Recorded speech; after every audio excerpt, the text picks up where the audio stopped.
primavera de Arishkaiken, la primavera de Arishkaiken.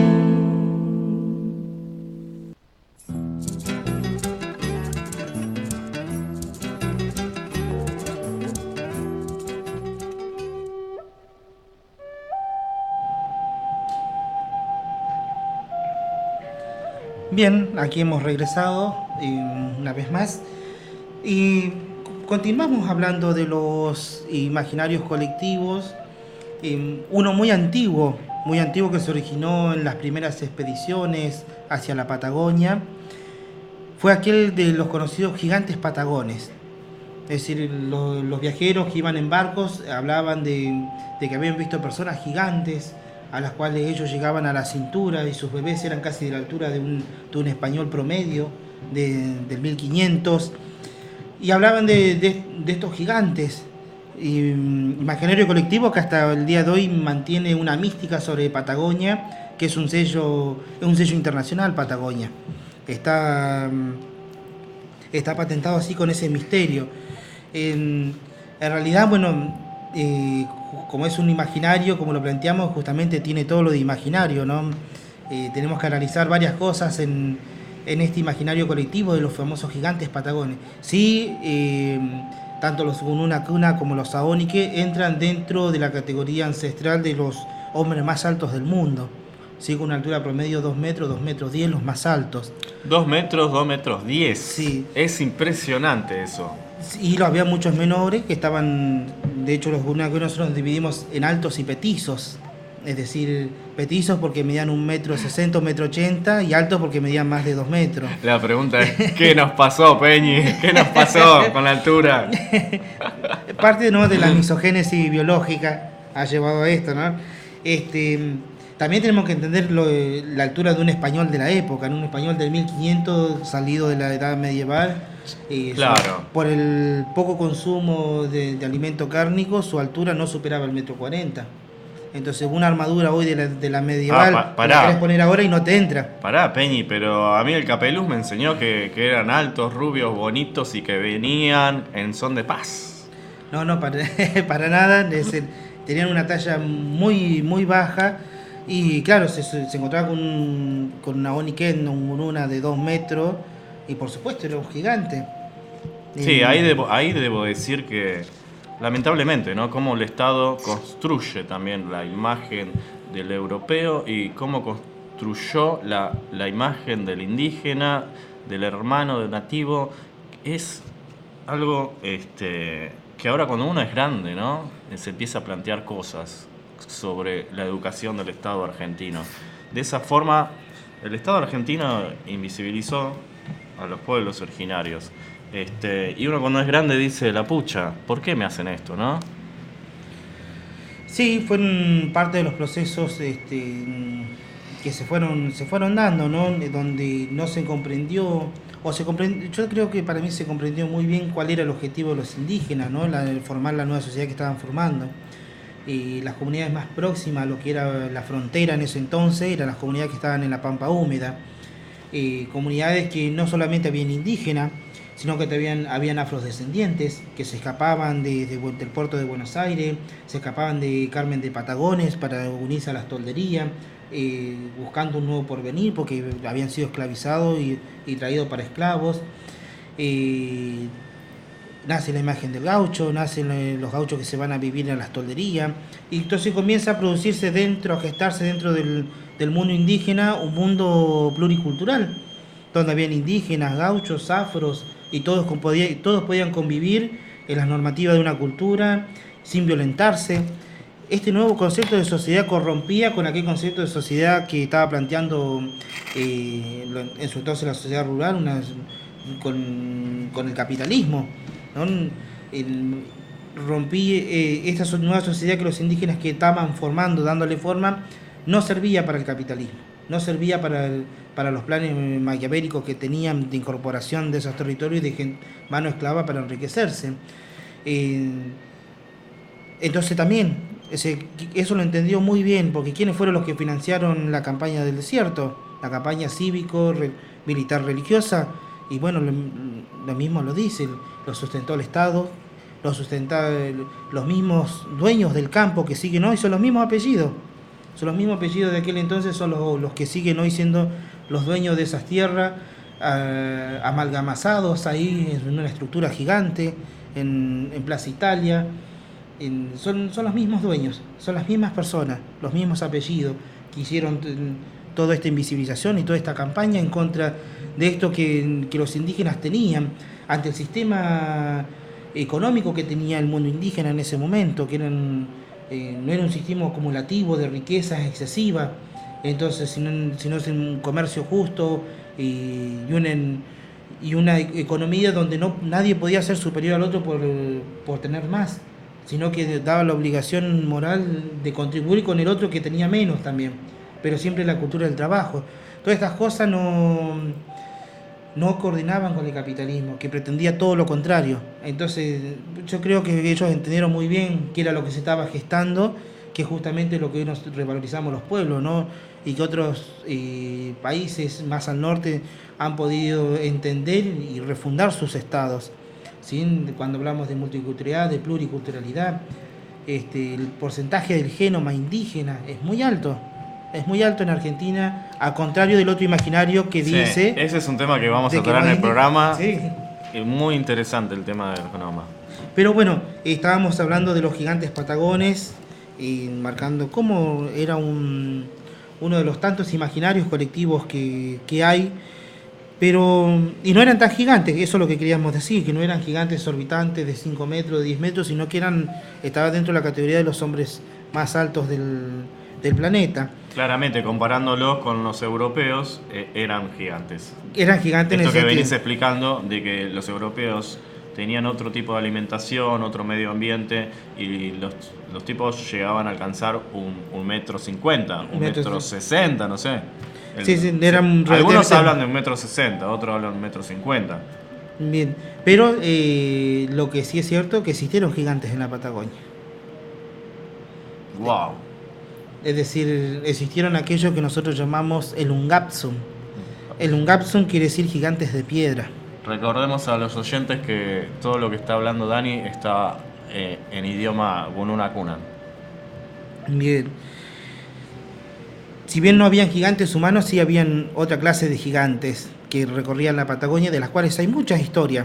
Han quedado, y muchas de esas han quedado petrificaciones de eso, que uno al recorrer Patagonia puede reconocer y puede ir retomando el valor que tiene la historia de Patagonia. Sí, hay unas pisadas, no sé en qué playa en la Patagonia, no recuerdo, que lo vi por televisión y los mostraron, y es impresionante ver una marca de un pie que debe tener no sé cuántos miles de años, cientos de años, ya es impresionante ver eso. Claro, con respecto a estos gigantes, ¿por qué los traemos a este tema, ¿no? Que existieron estos gigantes? Porque estos gigantes han dejado una impronta cultural muy grande en nuestro pueblo Gununa-Kuna y también la han dejado en la sociedad argentina. También. A ver, ¿cómo es eso? Entonces, acá conocen la historia del Ungapsum, sin embargo no lo conocen como el Ungapsum, sino con otro nombre. Ahora, a medida que vaya desarrollando el tema, van a ir básicamente identificando quién puede ser ese personaje en la sociedad, ¿no? Perfecto. Los gigantes de piedra, bueno, como les dije, hay muchas petrificaciones de ellos que se pueden manifestaciones de ellos que se pueden observar. Tengo fotografiado varios de ellos. Estas gigantes dicen que son reguladoras o gobernadoras del territorio, es decir, son dueñas de los animales, del guanaco, del avestruz, del piche. Y dice que cuando anda algún cazador haciendo daño por hacer, el Ungapsum se aparece delante de la toldería y se roba a los hijos de esta persona. Se los lleva a su lugar y los convierte en piedra. Muchas veces la madre tiene que ir y hacer un canto rogado para pedirle al Ungapsum que le devuelva a su hijo. A veces el Ungapsum, según la penitencia, le puede devolver a su hijo o no.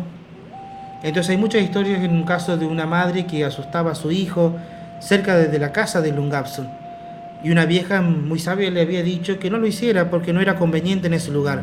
La madre desobediente dice que sí, que siguió retando a su hijo, y en la noche vino el Ungapsum y se lo robó. Le dice que le convidó carne de piche y el chico, cuando estiró la mano para agarrar, el Ungapsum lo cazó y lo llevó arriba de sus hombros. Entonces la madre fue a pedir por ese chico, que se lo devolviera porque el Ungapso lo había convertido en piedra. Y le hizo un canto. Y le empezó a cantar, pero el Ungapso no quiso oír el canto, no quiso escuchar la súplica de la mujer y convirtió tanto a ella como a su hijo en piedra. Y desde ese entonces están ahí, arriba del cerro, la mujer con su hijo a hombros hecho piedra. Vemos piedras. Las mismas piedras de antiguo siguen estando.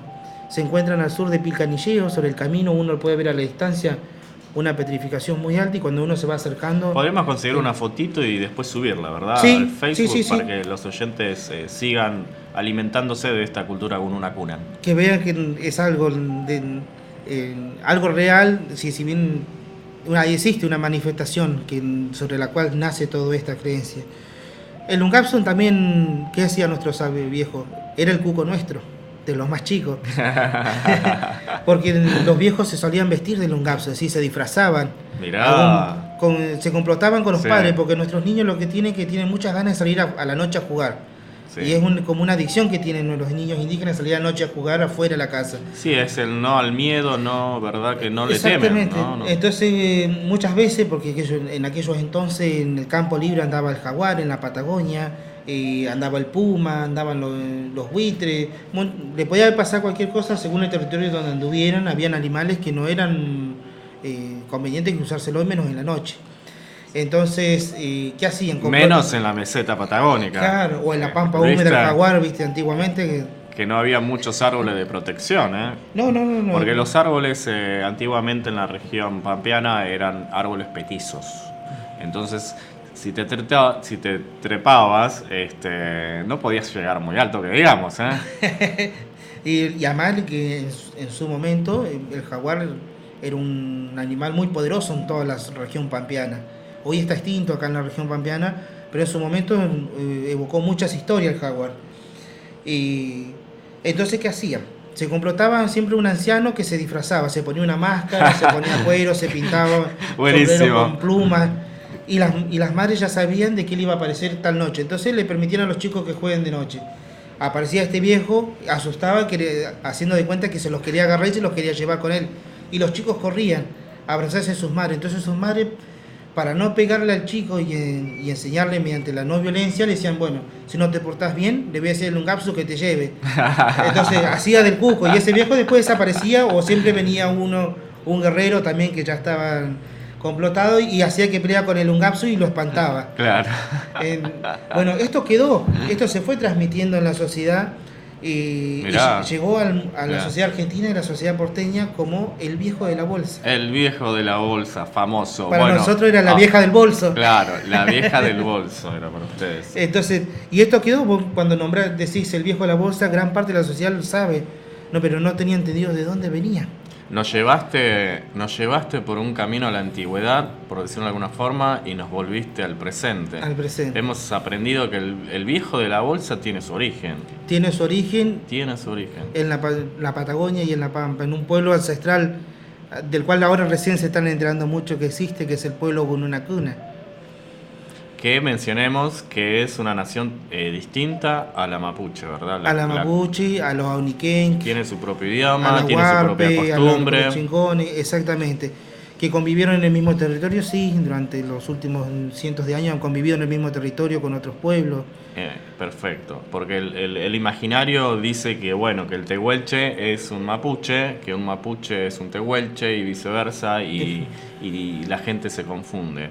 Pero aclaremos eso, ¿verdad, Dani? Los gununacunan tienen su propia cosmovisión, su propia lengua, su propia costumbre, su propia forma de alimentarse. Se alimentaban de guanaco principalmente. Principalmente la base alimentaria del guanaco. Si te fijas en nuestro idioma, tenemos todo un léxico que refiere a la cacería. Y guanaco y carne se dicen de la misma forma, pechua. Y cazador es pechualao, el guanaquero o el cazador. Es decir, su vida pasaba a través de la ruta migratoria del guanaco. Al extinguirse con la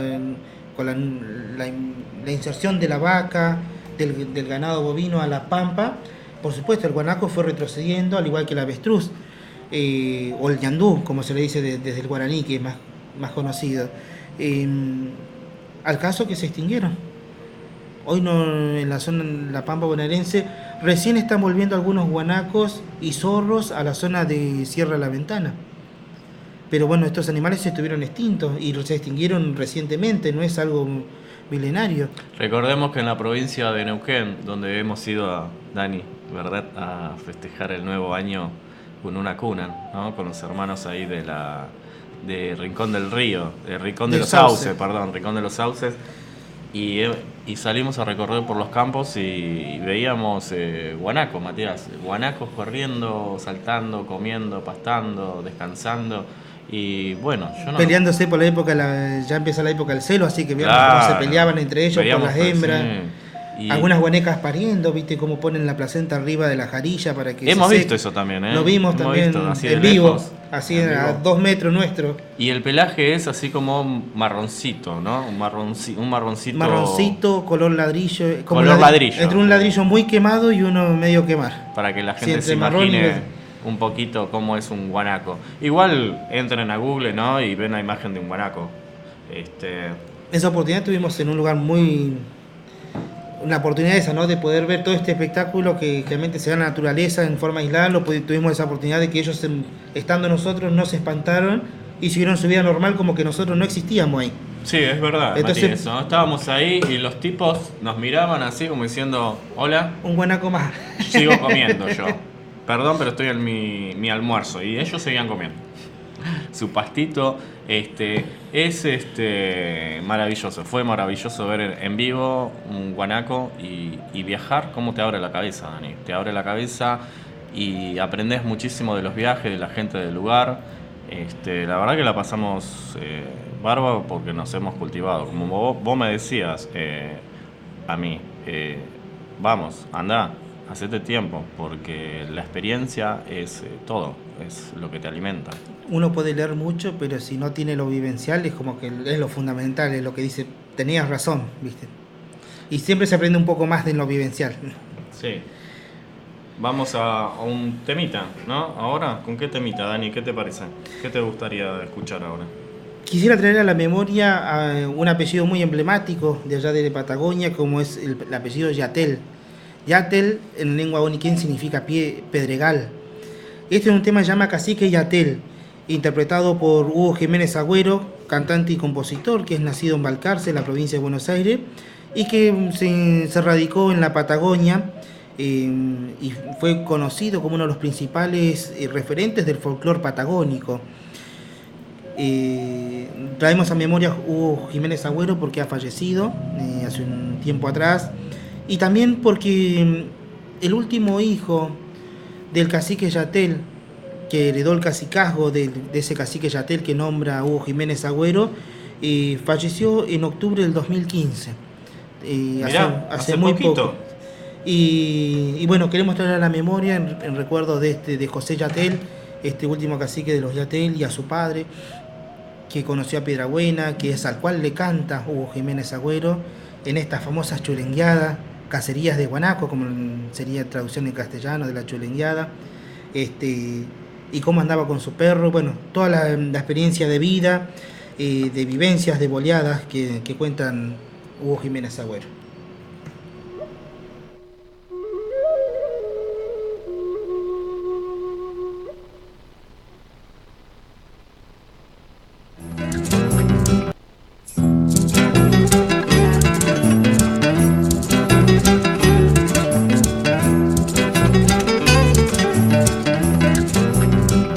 Pasando una picana de ñandú,